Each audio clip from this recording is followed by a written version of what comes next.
ఈ బలమైన ఆహారాలు నేచర్లో ఉంటే ఎంతసేపు మనందరం గుడ్డు పాలు మాంసం. మరి మేక బలానికి ఏం తింటాం చెప్పండి? అది ఆకులు తిని కొండలో గొట్టలు ఎక్కుతున్నది, మనం మేకలు తిని మంచాలు ఎక్కుతున్నాం. చెప్పండి. కోడి బలమే, కోడి గుడ్డు మనకు బలమే.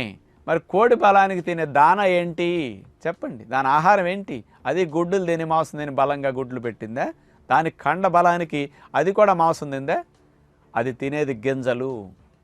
అది పెట్టే గుడ్డు మనకు బలం అనుకుంటున్నాం, అది దాంట్లో ఉండే కండ మనకు బలం అనుకుంటున్నాం. ఆ కండ తయారవడానికి, ఆ గుడ్డు రావడానికి మూలం తను తినే ఆహారం గింజలు. అందుకని గింజలు తినండి, గుడ్లు వదలండి. మేకలు మాంసాలు మానండి, పప్పులు విత్తనాలు నానబెట్టిని బాగా తినండి. ఆరోగ్యానికి ఆరోగ్యం, బలానికి బలం. Zero cholesterol diets, non vegetarian products అన్నీ కొలెస్ట్రాల్.